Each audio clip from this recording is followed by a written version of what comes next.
Waziri wa afya jimboni Luqman Ahmed aliongoza maafisa wengine kutoka wizara ya afya jimboni katika kuhudhuria hafla ya kuzindua ujenzi wa kituo cha kuhifadhi manusura wa dhuluma za kijinsia, hafla ambayo ilifanyika katika hospitali ya rufaa na mafunzo ya Isiolo. Akizungumza wakati wa hafla hiyo, Waziri Luqman amepongeza hatua hiyo, akisema kuwa itapiga jeki baadhi ya mikakati ambayo ilikuwa imekuwa na serikali ya kaunti, huku akitoa hakikisho pamoja na kujitolea kwa serikali yake Governor Abdi Guyo katika kuhakikisha mradi huo unakamilika ili uweze kufaidi jamii ya Isiolo.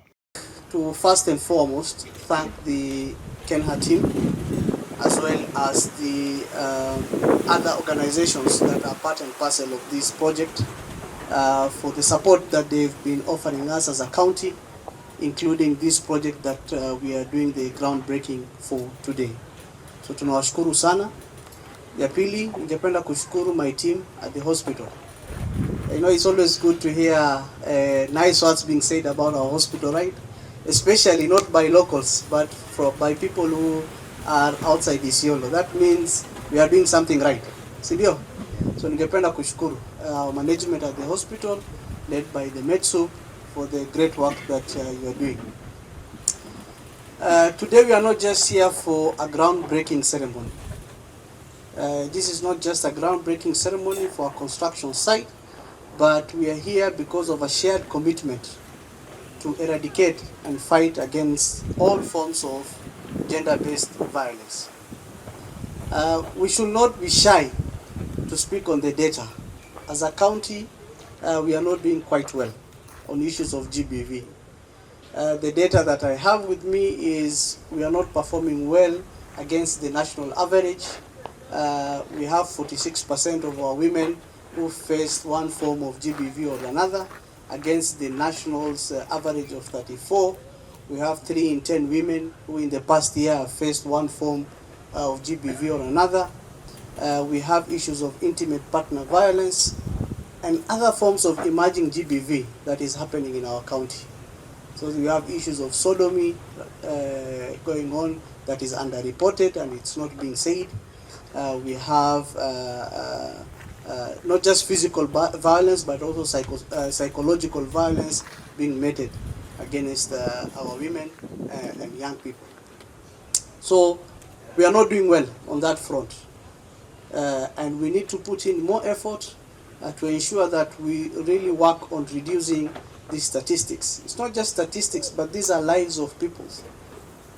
Life of our people, a life of a young girl, of a woman, of a young boy, you know, of a man, because we're being told it's not just women, right, that is being affected, right?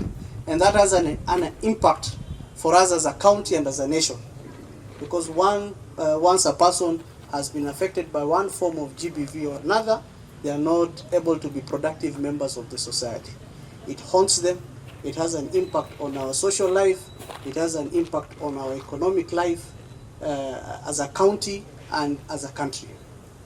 So as I say, today we are not just here for the groundbreaking ceremony. It is a shared commitment to ensure we eradicate and fight against all forms of GBV. And this project is not happening in isolation. It complements what the county government is doing or has been doing. As it has been mentioned by our chief officer, there are a number of initiatives that we as a county had started and had been doing to help our people to really overcome these stresses of GBV, to overcome the impact of GBV, especially on the survivors. So this project complements what we are doing in a great way. Our expectation is that we will not just have an infrastructure. Infrastructure is one thing, but the service that we are going to provide to our people should show a remarkable improvement. Ule ambaye anakuja kutafuta usaidizi, lazima tuoneshe ya kwamba with this infrastructure in place, at some point in time, we are looking at 6 months, there is a remarkable improvement in the services that we are offering to our people. And this is a project that aligns with our development plans. It is part of our CIDP and ADPs. It is part of the gender policy that we had developed as a county together with the partners. And therefore, This will be a continuum of the work that we have been doing. And I'm quite sure that it's going to improve and help us in really protecting and providing services to the survivors who really need these services. I'd like to thank the partners and organizations that have been working closely with the county. So I'm privileged that I'm the CEC Health, but I'm also acting on issues of gender, education, technical vocational institutions that have been mentioned. So this project covers a wide area of needs that we have as a county.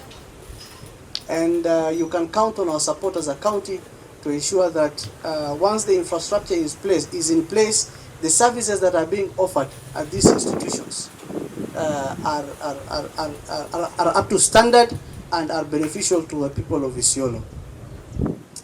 The DCC, ACC touched on the issue of drugs and substance abuse. It is a menace, and as it had been mentioned, this project is going to help us with a rehabilitation center. We are doing something at the moment through the hospital here at the referral hospital. We are supporting a few of them. I think we are providing some medication to try and ease those withdrawal symptoms.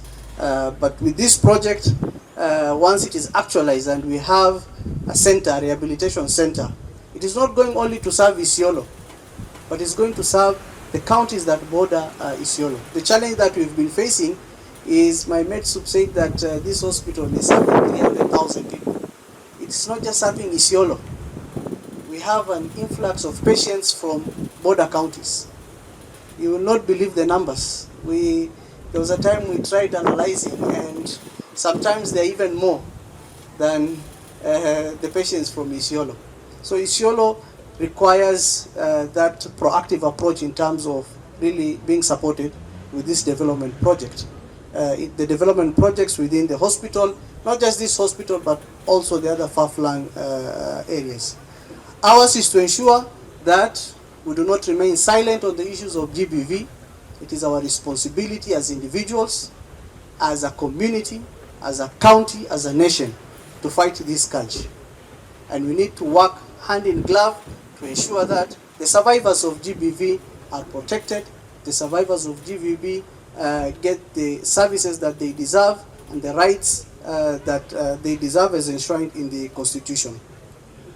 Lastly, I'd like to thank the administration of His Excellency the President, William Samuel Ruto, for this project. This road project is a boom for this region. It's something that we've waited for 60 years. For 60 years. And we do not take it for granted, the kind of commitment and zeal that the President has shown to ensure that this project is completed. And for that, we will surely re-elect him. This project is going to have a big impact on our lives, on the lives of the people of Northern Kenya who have been neglected for a long period of time. As I wind off, I would like to share with you the commitment of this government and the leadership of His Excellency Abdi Ibrahim Hassan to ensure that we work as partners, we collaborate, and we provide the best services that we can to the residents of Isiolo. And he is up to date on all the projects that we are undertaking. He has given us all the full support, and for us is to ensure that that translates to better services to the people of Isiolo. So kwa hayo machache, I know it is lunchtime. I will not hold you for long. I would like to thank you again sincerely, all of you who are present here. You can count on our support as a team from this county, as a team from this hospital, to ensure that all things works well. Nikiripotia Kamachu TV, itaripota 001 wa Chumbi Kamachu.